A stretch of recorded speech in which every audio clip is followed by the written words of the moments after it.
जय हिंद बच्चों। आज हम जो है वर्ग 10 के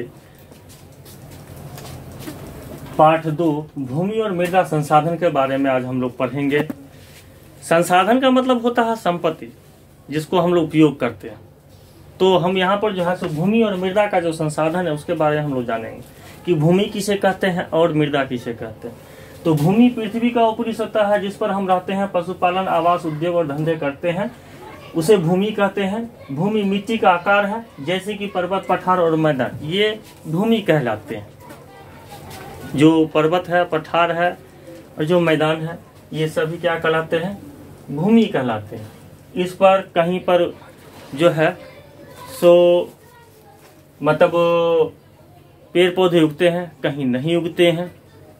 ठीक है। उसके बाद हम लोग मिट्टी के बारे में जानेंगे। पृथ्वी का यही ऊपरी सतह है जिस पर कृषि कार्य करते हैं, वो मिट्टी कहलाता है। जैसे कि हम लोग खेत में खेती करते हैं, ये खेत है, ये खेत है, तो ये खेत है, तो हम उसमें कृषि कार्य करते हैं, तो ये मृदा कहला गया। ये मृदा कहला गया क्योंकि इसमें सूक्ष्म पोषक तत्व हैं और सभी पाए जाते हैं। लेकिन जब हम भूमि की बात करते हैं तो मैदान को छोड़ करके, मैदान में एक रेतीली मिट्टी भी होती है जो मरुस्थल में पाई जाती है, जो मरुस्थल में पाई जाती है। यह मिट्टी है पर उपजाऊ नहीं है, ये बंजर मिट्टी है। तो हम इसमें देखेंगे कि यह मिट्टी है, इसमें बालू का कण ज्यादा पाया जाता है।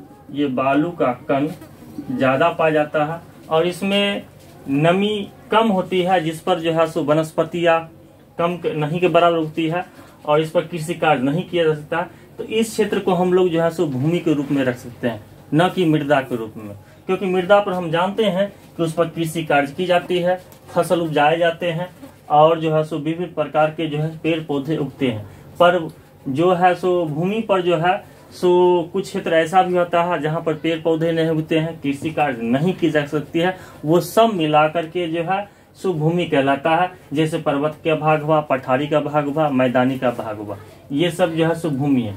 इसकी जो है इसकी आकृति जो है, आकार जो है सीमित रहता है, यह मिट्टी के आकार पर सीमित रहता है और यह जो है सीमित क्षेत्र में होता है जिसमें जल धारण करने की क्षमता ज्यादा होती है, सूक्ष्म पोषक तत्व ज्यादा पाए जाते हैं और इस पर जो है कृषि कार्य किए जाते हैं। तो ये हो गया भूमि और ये हो गया मिट्टी। अब इसमें जो है हम लोग मिट्टी के प्रकार के बारे में जानेंगे, जो मिट्टी क्या है, कितने प्रकार के होते हैं और इसमें जो है बालू का कण कितना होता है और कितना क्षेत्र है अपने भारत में कृषि कार्य के लिए, इसके बारे में हम लोग चर्चा करेंगे।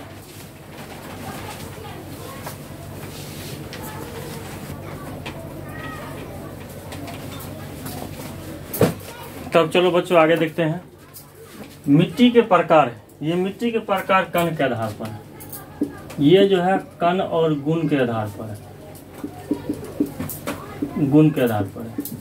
ये कण और गुण के आधार पर बलुआई मिट्टी, चिकनी मिट्टी और दुमली मिट्टी होती है। हम लोग देखते हैं कि जिस मिट्टी में बालू का मात्रा ज्यादा होता है, ये बलुआई मिट्टी में बालू की मात्रा जो है वो ज्यादा होती है, ज्यादा होती है। इसमें जो है गाद की मात्रा ज्यादा होती है। गाद का मतलब होता क्या है? सिल्क। जैसे कि कोई भी नदी पर्वतीय क्षेत्र से निकलती है, जब कोई भी नदी पर्वतीय क्षेत्र से निकलती है तो अपने वंश आने वाले क्षेत्रों में जितने भी मिट्टी होती है, मिट्टी को ये काटती है। ये काटने के बाद अपने साथ मिट्टी के कण लाती है, मिट्टी के कण लाती है। तो मिट्टी के कण लाने के बाद यह नदी है, नदी में मिट्टी के कण आता है, तो यह मिट्टी के कण इसमें होते होते जब यह मैदानी इलाकों में आती है तो हम लोग देखते हैं कि नदी के पेटी में बहुत सारे जो है गाद जमा रहते हैं। मतलब मिट्टी का जो दलदल होता है, मिट्टी का जो दलदल होता है, दलदल जो नदी के स्तर को उठा देता है। जो ये मिट्टी जो पहाड़ी क्षेत्र से जो निकलती है नदियाँ, वह क्या करती है, तेजी से चलती है पहाड़ी क्षेत्रों में, तो यह नदियाँ जो है सो अपने वन क्षेत्र में पड़ने वाली मिट्टियों को काट कर जो है सो नदियों के मध्य से वह मैदानी क्षेत्र में लाती है। मैदानी क्षेत्र में लाने के बाद वह क्या करता है कि नदी की जो तलहटी है क्षेत्र जो है नीचे से ऊपर बढ़ा देता है।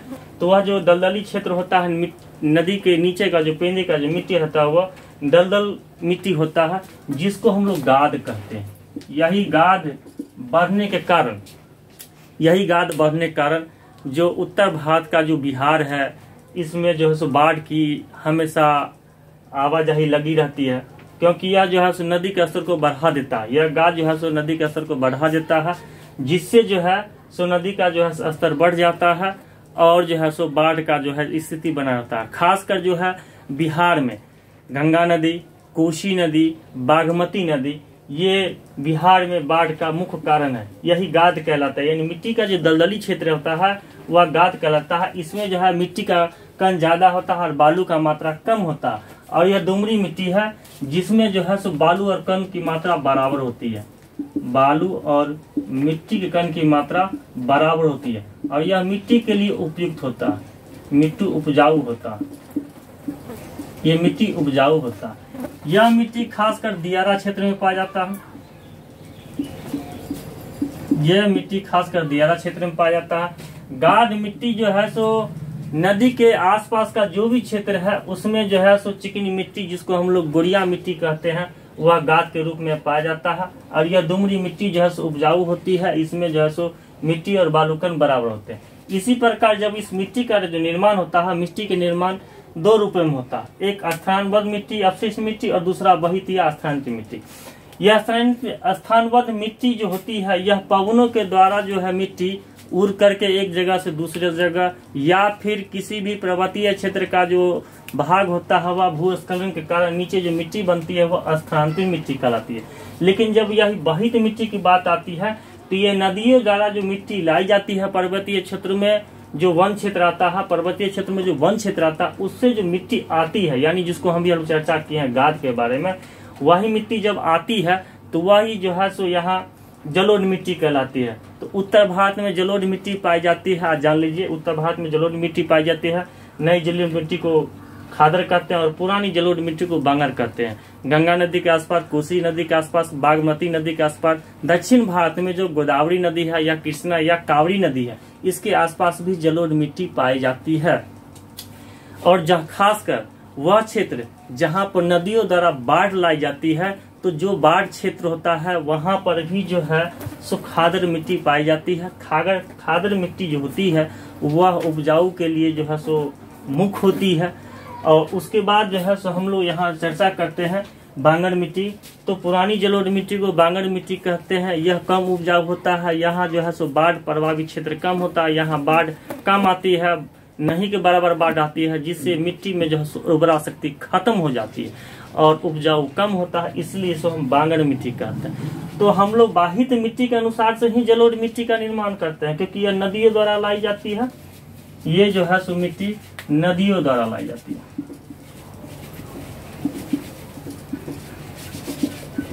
यह मिट्टी जो है सो नदियों द्वारा लाई जाती है, इसलिए जो है सो नदी के आसपास का जो भी मिट्टी होगा, यानी हम लोग जो भी जानते हैं, गंगा जानते हैं, ब्रह्मपुत्र जानते हैं, कोसी जानते हैं, उसके बाद यमुना नदी जानते हैं, उसके बाद दक्षिण भारत में गोदावरी, कृष्णा, कावेरी, जो भी नदियां हैं उसके आसपास का जो भी क्षेत्र होगा वह जलोढ़ मिट्टी ही कहलाएगा और खादर और बांगर से ही प्रदर्शित होगा। उसके बाद भारत में जो है सो 8 मिट्टी की चर्चा की गई है, जिसमें हम जलोढ़ मिट्टी की चर्चा कर चुके हैं। और हम लोग जो है सो और मिट्टी की चर्चा करते हैं, जैसे कि इधर जो है सो काली मिट्टी हुआ, लाल मिट्टी हुआ, लेटेराइट मिट्टी हुआ, पर्वतीय मिट्टी हुआ, रेतीली मिट्टी हुआ और लवणीय और क्षारीय मिट्टी है। तो यह मिट्टी इतने तरह से पाई जाती है। तो इस मिट्टी का जो स्ट्रक्चर हमने बनाया है, ये स्ट्रक्चर आप किताब कॉपी में अच्छी तरह से लिख लेंगे, परीक्षा में समझने में दिक्कत नहीं होगी। और हम इसको जो है सो चित्र के द्वारा, यानी जितने भी मिट्टी का जो क्षेत्र है, जो हम लोग 8 मिट्टी का जो चर्चा किए हैं, इस मिट्टी के क्षेत्र को हम लोग ग्राफ विधि से हम चर्चा करेंगे। और हम 10वां के वर्ग के जितने भी छात्र छात्राएं हैं उसको हम यही कहना चाहेंगे कि जब भी आप परीक्षा में एग्जाम दीजिए और चर्चा हो मिट्टी के बारे में या नदियों के बारे में या पर्वतों या पठारों के बारे में, तो आप चित्र के द्वारा जरूर दर्शाएं। चित्र के द्वारा दर्शाने के बाद क्या होता है कि परीक्षा में जो नंबर मिलना होता है, उचित नंबर, वह पूरा का पूरा नंबर मिलेगा और हमारे जो परीक्षा लेने वाले जो है परीक्षक वो जान जाएंगे कि हमारा जो विद्यार्थी जो एग्जाम दिए हैं वह इसके बारे में भली भांति पूर्ण रूपेण जानते हैं। चलिए आगे बढ़ते हैं वीडियो।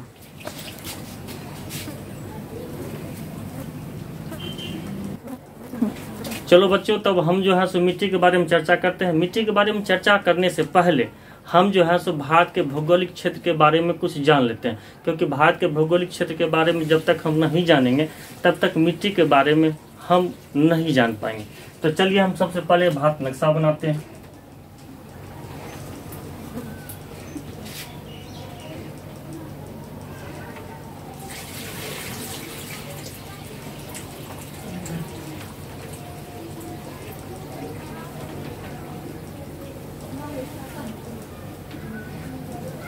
ये भारत नक्शा हुआ। तो हम लोग जो है सो मिट्टी के बारे में पढ़ने से पहले भारत के भौगोलिक क्षेत्र के बारे में पढ़ेंगे। तो भारत को भौगोलिक क्षेत्र जो है उसको 5 भागों में बांटा गया है, कहीं कहीं पर 6 भागों में भी चर्चा करता है। तो हम लोग भौगोलिक क्षेत्र के बारे में चर्चा करते हैं कि ये क्षेत्र कौन कौन से हैं। तो देख लीजिए, यहाँ से हम लोग लद्दाख, जम्मू कश्मीर से लेकर के इधर असम से लेकर के जितना भी क्षेत्र है ये पर्वतीय क्षेत्र। तो हम इसको कहते हैं उत्तर भारत का पर्वतीय क्षेत्र। उसके बाद हम लोग यहाँ राजस्थान है, ये राजस्थान है,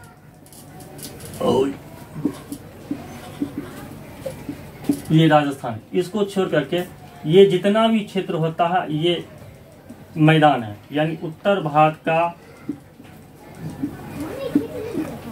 का विशाल मैदान है। ये उत्तर भारत का विशाल मैदान हुआ, ये राजस्थान हुआ, ये मरुस्थलीय स्थल है।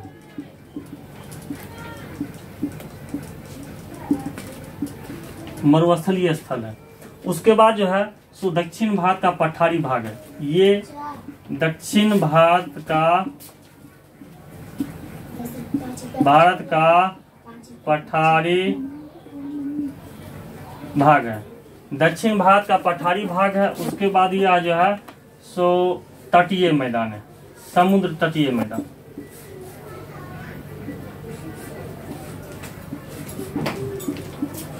समुद्र तटीय मैदान है। ये हो गया डेल्टाई क्षेत्र।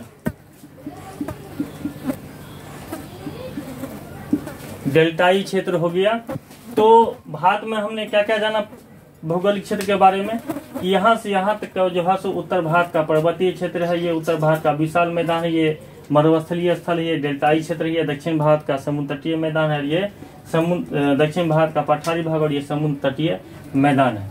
तो जब हम लोग चर्चा करते हैं तो चलिए आगे हम इसमें बढ़ते हैं और मिट्टी की चर्चा करते हैं। तो मिट्टी की चर्चा जब हम करते हैं तो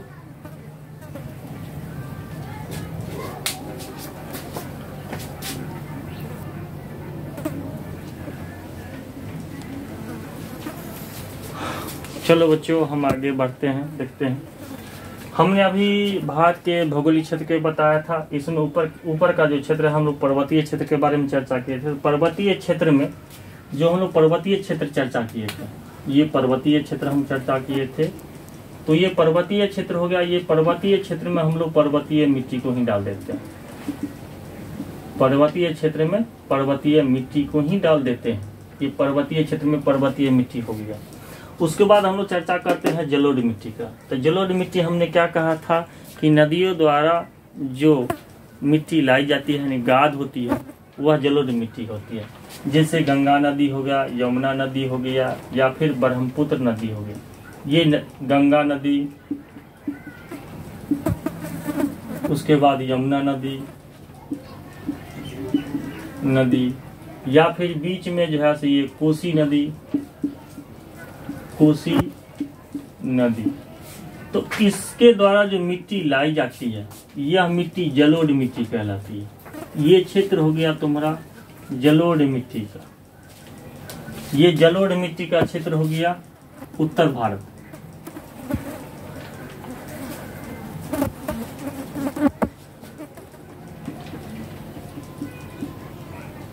ये उत्तर भारत का जो मिट्टी है, जो यमुना, गंगा, कोसी, कावेरी या फिर यहाँ ब्रह्मपुत्र नदी,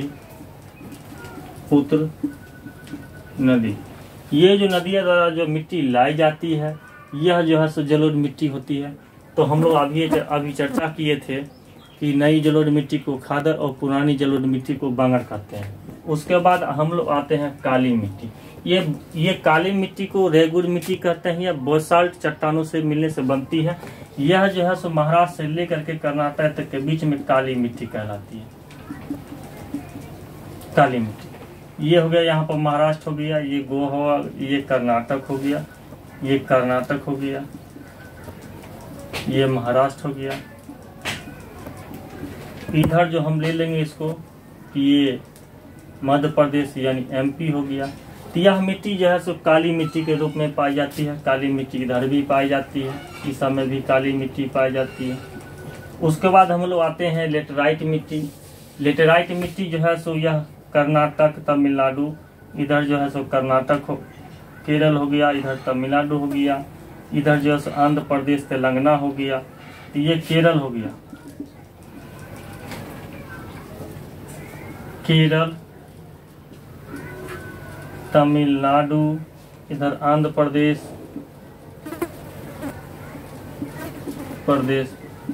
इस सब में जो है सो लेटेराइट मिट्टी पाई जाती है।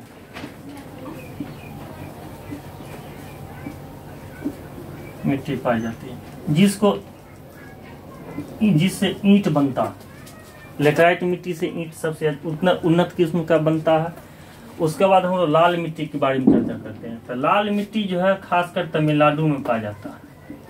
लाल मिट्टी खासकर तमिलनाडु में पाया जाता है। उसके बाद हम लोग आते हैं रेतीली मिट्टी।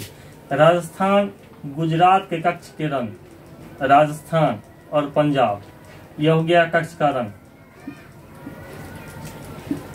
कच्छ का रंग, ये हो गया राजस्थान,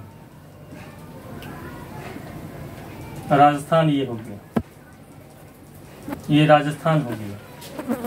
तो गुजरात के कच्छ के रंग से लेकर राजस्थान से लेकर पंजाब तक यहाँ पर जो है सो रेतीली मिट्टी पाई जाती है। रेतीली मिट्टी पाई जाती है। रेतीली मिट्टी यहाँ पाई जाती है। नहीं, गुजरात के कच्छ के रंग से लेकर के राजस्थान से लेकर पंजाब, हरियाणा के बीच में जो है सो रेतीली मिट्टी पाई जाती है। उसके बाद हम लोग बात करते हैं लवणीय मिट्टी। तो समुद्र तट का जो भी भाग होता है, समुद्र तट का जो भी भाग होता है, मैदानी क्षेत्र जो हम लोग का, ये जो है सो दक्षिणी पूर्वी जो हिस्सा है, इधर एक मिट्टी पाई जाती है। बीच में जो हम लोग चर्चा चलाएंगे, जो पर्वत का चर्चा चलाएंगे, तो यहाँ पर जो है पश्चिमी घाट पर्वत के बीच में कहीं कहीं पर मिट्टी पाई जाती है। यह लवणीय यानी समुद्र तट का जो किनारा का जो मिट्टी होता है वह लवणीय होता है और क्षारीय होता है, क्षारीय होता है। उसके बाद हम लोग चर्चा करते हैं जैविक मिट्टी। जैविक मिट्टी वैसी मिट्टी जिसमें जीवाश्म की मात्रा ज्यादा हो, जिसमें जीवाश्म की मात्रा ज्यादा हो, वह जैविक मिट्टी होती है।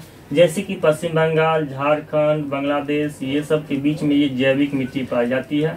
ये खासकर जो है सो खादर मिट्टी ही है। जैविक मिट्टी खादर मिट्टी है। और ये खासकर जो ज्वार, जहाँ पर जो डेल्टा क्षेत्र बनता है, या फिर जो नदी के आसपास का जहाँ पर जो है सो जीवों का जीवाश्म ज्यादा पाया जाता है, वह जैविक मिट्टी है। तो हमने मिट्टी के सारे बारे में जान लिया कि मिट्टी कहाँ कहाँ पाई जाती है। तो हम लोग पर्वतीय मिट्टी यानी उत्तर भारत का जो पर्वतीय क्षेत्र है उसमें पर्वतीय मिट्टी पाई जाती है। जलोढ़ मिट्टी यानी गंगा, यमुना, कोसी, ब्रह्मपुत्र जो मिट्टी जरा जो लाई जाती मिट्टी है वह जो है जलोढ़ मिट्टी है। इसमें खादर और बांगर पाए जाते हैं। उसके बाद हम लोग काली मिट्टी, तो काली मिट्टी बेसाल्ट चट्टानों से बनती है। इसको रेगुर मिट्टी भी कहते हैं। तो यह महाराष्ट्र जो है, महाराष्ट्र इधर जो है सब कर्नाटक, मध्य प्रदेश, इस सब में काली मिट्टी पाई जाती है। उसके बाद लाल मिट्टी, तो लाल मिट्टी जो है सो सिर्फ तमिलनाडु में पाया जाता है। लेटेराइट मिट्टी जो है सो केरल, कर्नाटक, तमिलनाडु, आंध्र प्रदेश में लेटेराइट मिट्टी पाई जाती है। रेतीली मिट्टी, तो रेतीली मिट्टी जो है सो कच्छ के रण में, उसके बाद राजस्थान में, मरुस्थलीय क्षेत्र, पंजाब, हरियाणा में रेतीली मिट्टी पाई जाती है। ये रेतीली मिट्टी हो गया। उसके बाद ये हो गया लेटेराइट मिट्टी हो गया। उसके बाद ये लाल मिट्टी हो गया। ये लवणीय क्षारीय मिट्टी हो गया। ये काली मिट्टी हो गया। तो उसके बाद जो है सो लवणीय मिट्टी, तो जो पूर्वी तटीय जो पर्वतीय क्षेत्र है उसके बीच में जो मैदानी क्षेत्र पाया जाता है वहाँ पर जो है लवणीय और क्षारीय मिट्टी पाया जाता है। और जैविक मिट्टी जो डेल्टाई क्षेत्र है वहाँ पर जीवाश्म की मात्रा ज़्यादा होती है, इसलिए वहाँ पर जैविक मिट्टी पाई जाती है। इसके बारे में और चर्चा करेंगे, ये मिट्टी के बारे में है। यह चित्र जो है सो देख करके इसको बनाइए और मिट्टी के बारे में जान लीजिए। और इसके बारे में हम एक वीडियो और डालेंगे लास्ट में, जब कुछ उसमें क्वेश्चन आंसर भी कराएंगे और समझाएंगे भी। तो बच्चों अगर अच्छा लगे वीडियो तो लाइक शेयर और सब्सक्राइब करो।